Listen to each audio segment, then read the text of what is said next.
Sorry for that interruption. Just a few more minutes. I'll delve into the restoration of Biafra. I was talking about the prodigal prophets that we do have today in our midst, masquerading as real men of God. Yes, there are still those who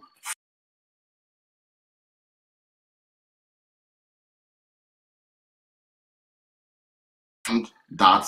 I just hope you'll bear with me because there's the weather here is a bit shaky. But we must continue in this because it is a wondrous task that must be completed. So I was talking about the prodigal prophets that today you see churches springing up everywhere. Yes, it's very important that we do evangelize and talk about God, Yahweh, and His Son, the Lord Jesus Christ, and holiness, because the Bible said that the gospel must reach the ends of the earth before the end of time. But in the midst of this, there are a lot of criminals that have emerged, masquerading as evangelists, masquerading as men of God, masquerading as saviors, people who have come to bring God to us. But if we look very well, if we have an attentive gaze, we will see that many of them are not right. We see it in their attitude, in their actions. You see today churches are now like companies amassing. I've had encounters with some of them. They are now like big companies amassing hectares of land, taking up fleet of cars, having retinue of aids and security. You see followers practically living or having their security with their pastors' stickers and emblem, whereas these same pastors use military escorts, use guns to go. These are very simple things, but we have to get involved in educating our people. We have to get involved in telling our people the truth, in waking them up. Many of them are now collecting money just to offer prayers. I've had these encounters whereby some of them would demand 100,000 naira, 1 million naira, 5 million naira, 10 million naira to offer prayers, to exorcise, to do deliverance. And in the whole Bible you've read, have you ever seen where a true prophet or follower of Christ, I mean, in the Acts of Apostles or in the Gospels, that Paul and his colleagues took money? The only time there was a collection of money for miracles was by Jesus. And what happened? He was rebuked. But today, this is happening in our society, and nobody talks about it. And yet, they keep hoodwinking our people, poor people, because there's poverty in the land. In the midst of plenty, there's high level of ignorance and illiteracy, whereas our people should be taught. Okay, look at northern Nigeria, whereby the leaders don't want to teach. They don't want to teach the people, because education is key. Education is the weapon. When you are educated, you ask fundamental questions. When you are educated, Ecclesiastes 7:7, chapter 7, verse 7 says, "Operation maketh a wise man mad." Operation maketh a wise man mad. When you are educated, you will not tolerate rubbish. If, as a wife, if you are educated, you earn respect from your husband. He cannot bring you down. He cannot talk to you anyhow he wants, because he knows he has an intelligent wife. Vice versa. So this is what we need to do. We need to help educate our people, because many of our people don't understand. Because of poverty, many are not educated. Because of poverty, they lack courage to ask questions. They lack courage because they've not eaten. They are hungry. They are thinking of something to eat. These are the things we need to do. We have to begin to ask, to inform our people. Anyị ga-ebido nyewana our people aka. Anyị ga na-enyere ha aka na-asacha ha isi. What is very important. Because we have Baal, prophets of Baal in our midst. Many of them spreading churches everywhere. Na-arụzi miracle chere were. Anyị amazi ndị wu ndị, anyị amazi ndị wu ndị eziokwu na ndị na-ahụ ndị eziokwu. Many of them are doing wait and take miracle. No longer talking about, they don't talk about holiness. They don't talk about knowing God. They don't talk about the commandments. It's just when you come, take it. Many of them have sourced powers from bad places. Many of them. So this is why we have to look at them, begin to wake them up in this quest to restore Biafra. They have a role to play. We must shake them. Any pastor now, they are against Biafra. Any pastor, they are against the restoration of Biafra. Any pastor, they are against that we shall reach our promised land. That pastor will know she. We must not patronize him because the person was here. Any pastor say that now we will not reap from our talent. We will not reach our promised land. The person is not. Stop going to that person's church. Because the person he cannot even stand up against the authorities of the day. He is afraid to confront with just that mouth. I told you how Jeremiah, Moses, Ezekiel, Jesus Christ, even Paul, carry their weapon. Their weapon was honor and holiness and being upright. Because when you are upright, you cook. When Emmanuel Inefe, if you know the God you are serving, you will not be afraid of anybody. Somebody texted a message, one of my friends, telling me to stop all these things I'm talking, that I'm going to be killed, I'm going to be arrested. Man, say don't you know me? Right from when I was in the university, I've been to many detentions. So the only thing, if I die today, will I be going to heaven or not? Because I believe in that.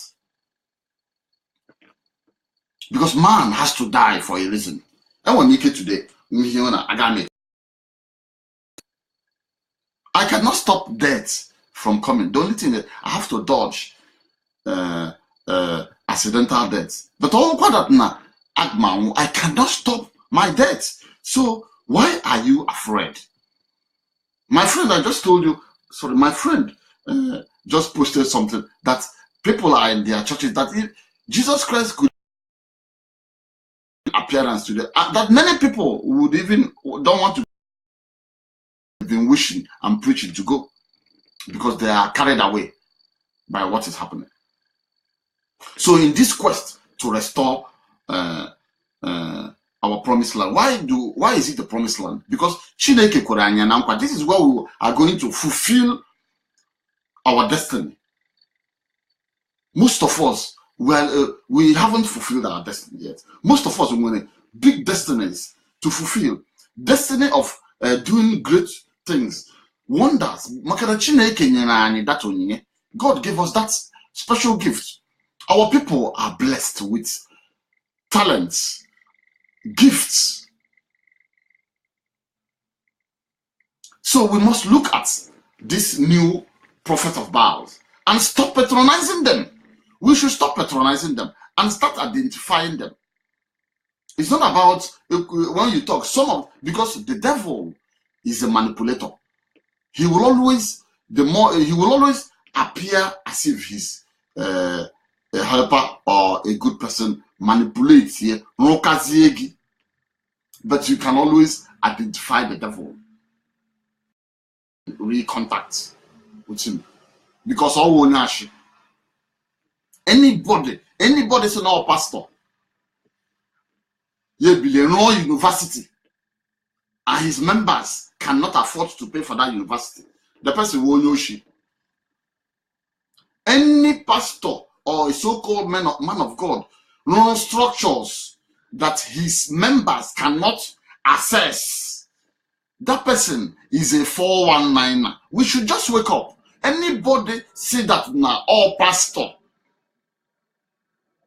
or a priest, and he collects money to pray for you, and he charges you for intercessory prayers, and he charges you for deliverance, and he charges you for exorcism or any form of prayer.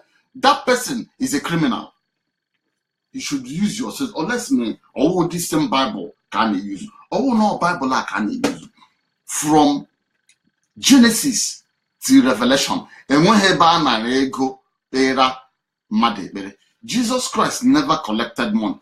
Instead, he was giving out. He was giving out. Jesus Christ loved the poor.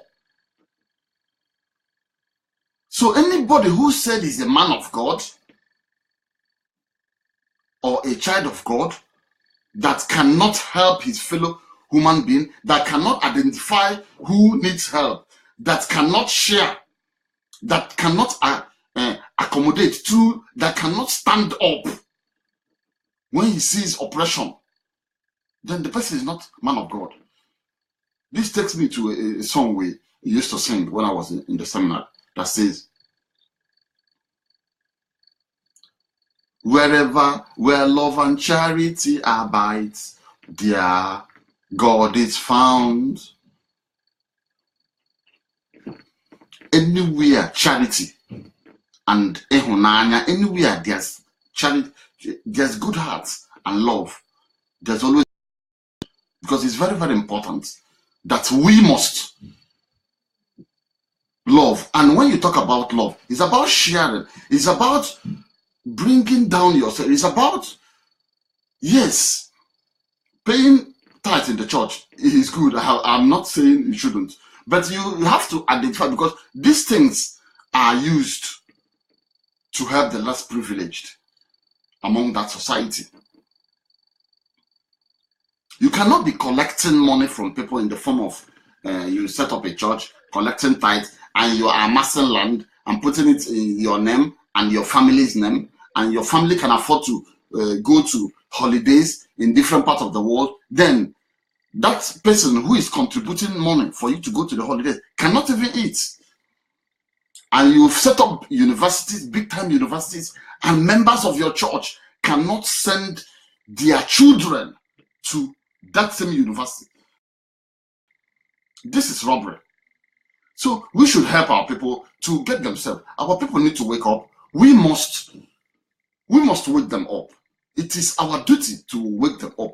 Identify these criminal people collecting money, exploiting money, robbing our people in the guise of bringing spirituality and holiness to them. Identifying them and stopping their rubbish. Anybody who said that the children of God cannot reach their promised land, then that person, don't patronize his business. His business is church. He's running a business. Anybody that says that we should continue to be in Nigeria while we are suffering, while what is happening in Nigeria cannot stop, while we have seen where we have tried every measure that we want the country to get well, we want the country to progress and move, and we've seen that the children of Baal have refused, that they want us to continue to be subjugated, they want us to continue to be slave, then we must not continue to patronize that person's church business. All business, that person is doing business, is not running a church. It is not a church of my father. It is not a Yahweh's center.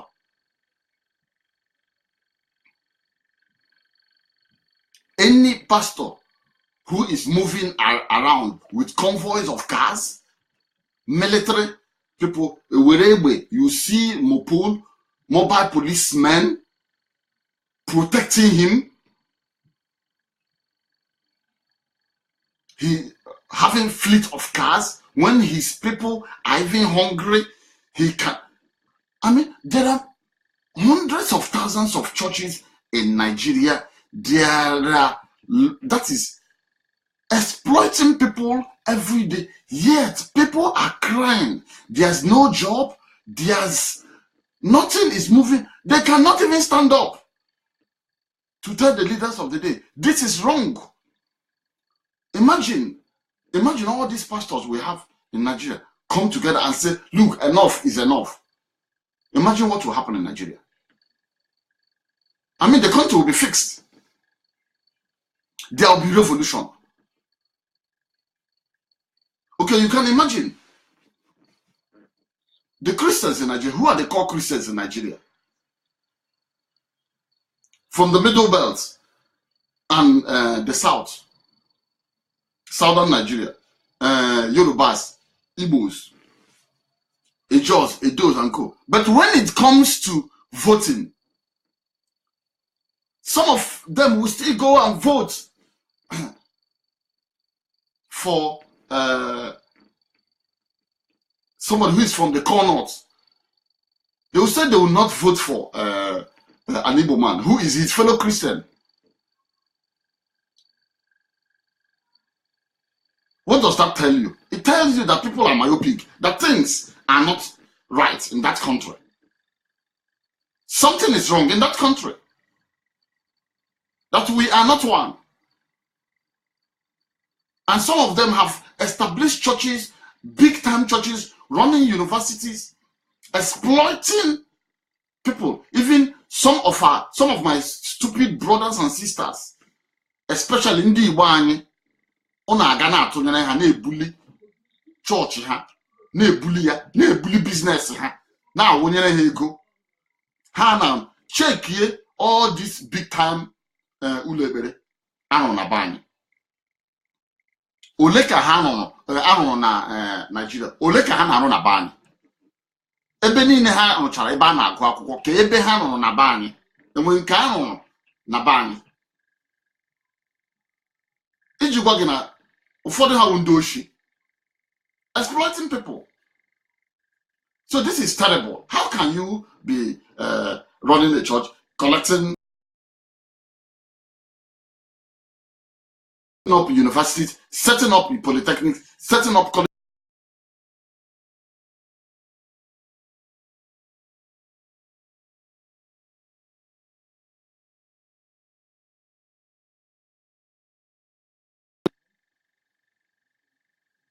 Some of them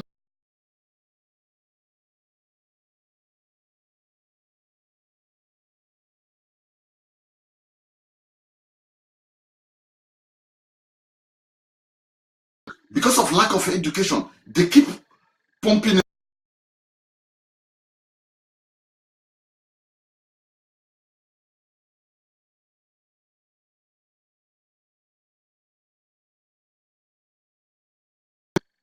Before you know it, they'll just fall out of faith and they'll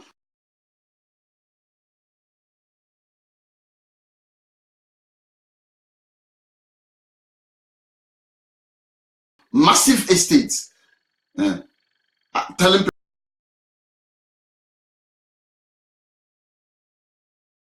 people. I asked when that advert comes up.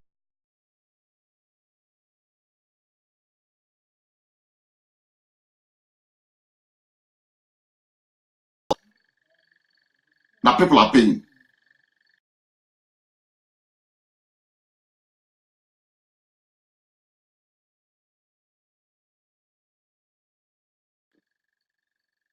Pastor that says that we can